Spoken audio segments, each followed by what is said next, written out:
교역은 점점점 활발하게 이루어집니다. 소금뿐만 아니라 이제 다른 식품들도 교역을 대상으로 포함되게 됩니다.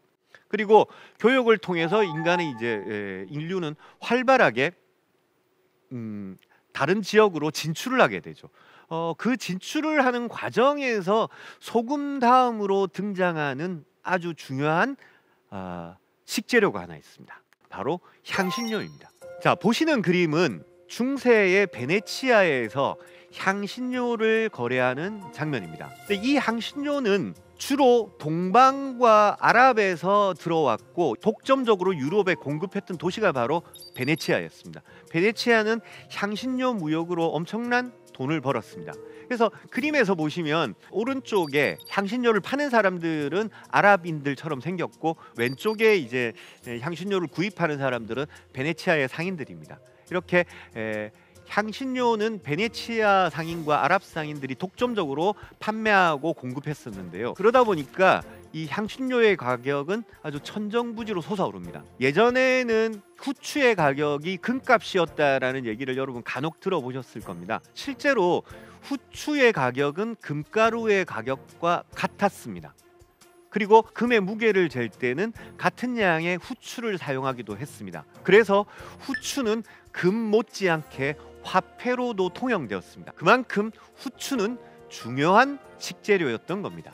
후추가 묘한 게 뭐냐면 유럽 사람들은 후추를 소금보다 훨씬 더 중요한 식재료로 생각은 했는데 도대체 이 후추가 어디서 생산되고 어떤 경로를 통해서 오는지 전혀 몰랐습니다. 지도를 보시면요, 붉은색으로 이렇게 선이 그어져 있는 것은 실크로드를 뜻합니다.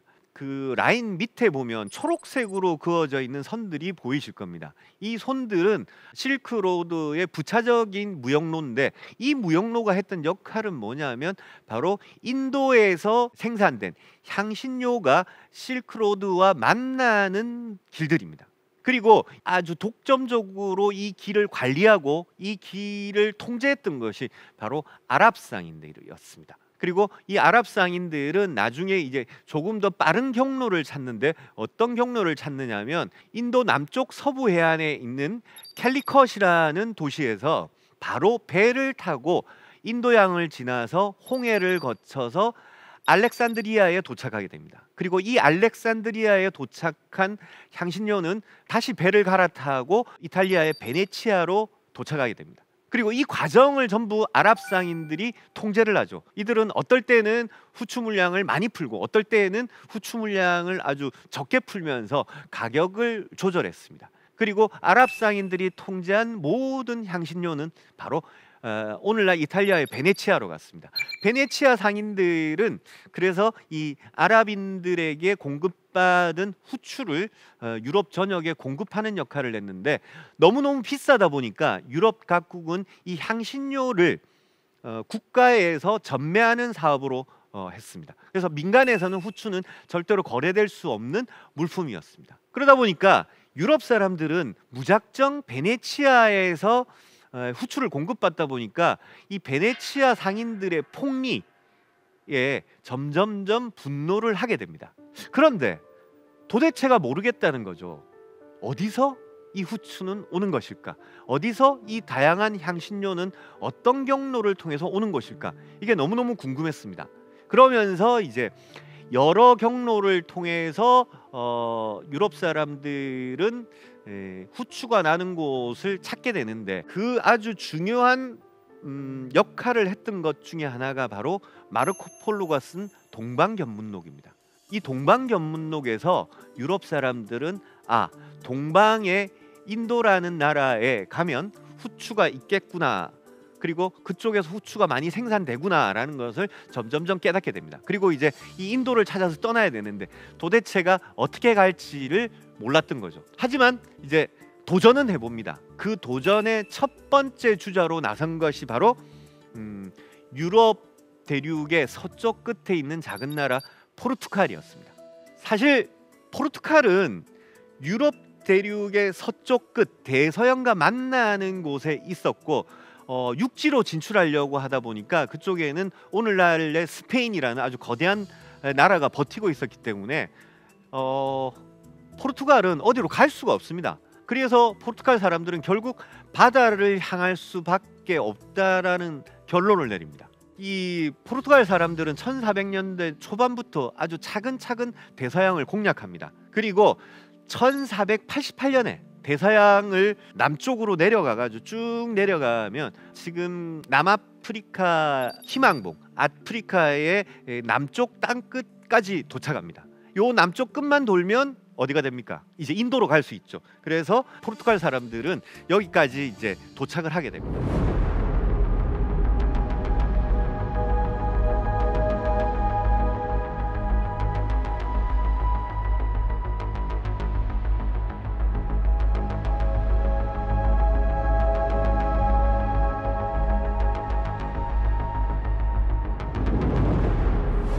그리고 차근차근 항해를 준비했던 포르투갈은 결국 1497년 바스코 다가마라는 탐험가에 의해서 결국 희망봉을 돌아서 인도에 도착하게 됩니다. 그리고 캘리켓에 도착해서 향신료를 확보합니다. 그리고 2년 후에 출발했던 다시 이제 그 포르투갈로 돌아오는데, 바스코 다가마는 출발할 때에 비해서 배와 선원을 절반이나 잃었음에도 불구하고 인도에서 가지고 왔던 몇 자루의 향신료는 바스코 다가마가 항해에 투자했던 돈의 약 60배의 소득을 남기게 됩니다.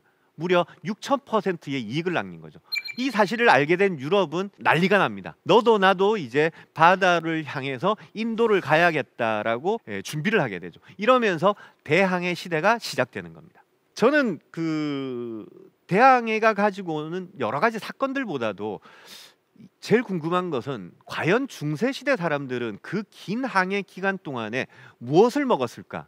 그게 우선 궁금합니다. 그래서 제가 이제 이들은 과연 무엇을 먹었는지를 찾아보니까 몇 가지 단서를 얻었는데, 첫 번째는 뭐냐면 인류가 어떤 그 채소나 고기를 오래 먹기 위해서, 장기 보관하기 위해서 개발한 방법은 두 가지밖에 없습니다. 하나는 소금에 절이거나, 또 하나는 말리거나. 말린 것은 대표적으로 뭐 육포 같은 게 있고, 우리나라도 뭐 시래기도 말리고 우거지도 말리고 나물도 말리고 이렇게 하죠. 그 다음에 이제 염장하는 것은 소금에 절이면 우리가 뭐 멸치 같은 거 이렇게 소금에 절여서 액젓을 만들고 이런 것들이 아주 고대로부터 흘러왔던 인간의 방법입니다. 그래서 대항해 시대에 오랜 장기 항해를 하기 위해서 필요한 식량은 말리거나 혹은 소금에 절이거나, 이 두 가지 방법이 있었던 겁니다. 그 중에서 포르투갈이 장기 항해를 하는 데 있어서 가장 큰 도움을 줬던 음식은 바로 대구를 그냥 말린 게 아니라 소금에 절였다가 그래서 바짝 말린 바로 이 바칼라우라는 염장해서 건조시킨 대구입니다. 대서양은 여러분, 우리도 대구를 많이 잡기는 하지만 북해와 접한 북대서양 쪽은 대구가 정말 많이 났습니다. 문제는 이 대구가 잡힐 때만 많이 잡히는 겁니다. 그러다 보니까 한번 잡았을 때 좀 오래 보관할 수 있는 방법이 없을까? 이걸 고민하게 되는 거죠. 그래서 이걸 처음 개발한 사람은 여러분들이 잘 아시는 바이킹들입니다. 이 바이킹들은 장기 항해를 위해서 이 대구를 건조시킵니다. 그냥 말려가지고 이제 장기 항해를 하면서 대구를 먹었고, 그리고 바이킹들의 주요 교육품 중에 하나도 이 말린 대구였습니다. 이걸 이제 유럽에서는 스토카피소라고 합니다. 그런데 스페인 북부에 있던 바스크 지방 사람들은 그냥 말리는 것보다는 오히려 좀 더 나은 방법이 없을까? 근데 이 바스크 주변에는 소금이 많았습니다. 그러다 보니까 일단은 소금에 염장을 해서, 그리고 난 다음에 이걸 말리니까 저장성도 높아지고 물에 불리기만 하면 다양한 요리로 해 먹을 수 있고, 아주 극단적인 순간에는 짠 육포를 그대로 먹을 수 있었던 거죠. 그래서 포르투갈이 장기 항해를 하는 데 있어서 우선적으로 가장 큰 도움이 되었던 것은 바로 이 염장해서 말린 대구, 바칼라우였습니다. 그런데 이 바칼라우는 지금도 포르투갈 사람들이 제일 좋아하는 식재료입니다. 그래서 포르투갈 어느 식료품점, 어느 마트를 가더라도 사진에 보시는 것처럼 염장해서 말린 바칼라우가 판매되고 있습니다. 별도로 냉장시설에 보관하지 않더라도 상온에서도 워낙에 저장성이 좋기 때문에 저렇게 판매가 되고 있는 것입니다. 또 하나는 소금에 절여서 건조시킨 돼지 뒷다리, 하몽이라고 하고 이탈리아에서는 프로슈토라고 하는데, 돼지고기를 먹는 전 세계 모든 나라는 저장을 하기 위해서 돼지를 키웁니다.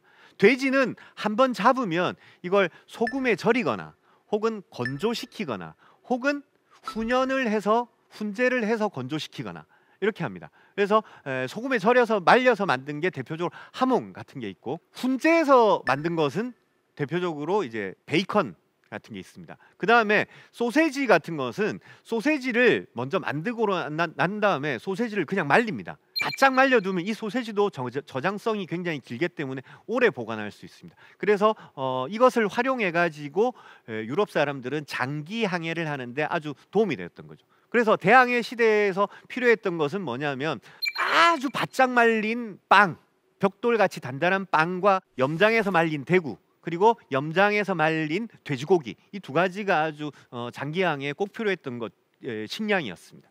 콜럼버스는 엉뚱하게 인도가 아니고 카리비해에 도착한 다음에 가지고 온 것도 사실은 변변치 않았습니다. 향신료는 전혀 못 가져왔죠. 근데 이제 콜럼버스가 가져온 것 중에 하나가 바로 고추였습니다. 남아메리카가 원산지였던 고추를 가져왔는데 이 매운 고추를 유럽 사람들은 전혀 좋아할 리가 없었죠. 콜럼버스 스스로도 좋아하지는 않았습니다. 그런데 콜럼버스는 자신의 일기에다가 뭐라고 썼냐면, 고추를 가지고 이것은 후추보다도 나은 향신료다라고 썼습니다.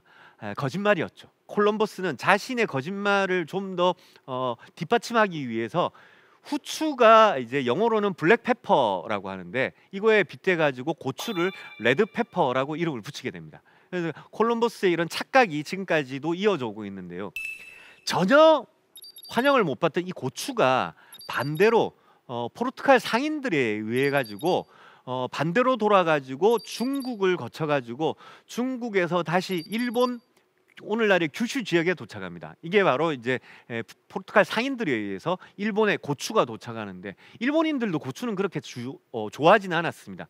그러다 보니까 이 고추가 임진왜란을 전후해 가지고 우리나라에 전래되게 됩니다. 고추가 1600년대 초에 이제 우리나라에 전래되긴 했는데 근 100년 동안 고추는 우리 문헌에 전혀 등장하지 않습니다. 그러다가 1700년대 중반이 되면 고추가 갑자기 등장하는데 어디에 등장하느냐면 김치에 고추를 사용하기 시작합니다. 아니 그럼 우리 김치가 예전부터 이렇게 고추를 사용한 게 아니야? 이렇게 생각하는데 1700년대 이전에 우리 김치는 고추를 전혀 사용하지 않았습니다.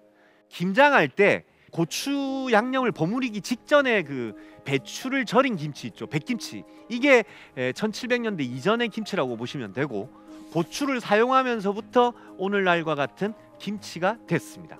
그러면서 이 김치가 고추와 결합되면서 우리나라의 김치 문화는 놀랍도록 성장을 합니다. 고추가 또 하나 한국 음식에 결정적인 영향을 끼친 게 바로 고추장을 발명하면서부터입니다. 한국은 고추를 활용해서 세계적으로 유례가 없는 고추장이라는 소스를 개발하게 되죠. 이 고추장이라는 소스는 매운맛만 있을 뿐만 아니라 단맛도 함께 있기 때문에 정말로 훌륭한 조미료로서 활용되게 됩니다.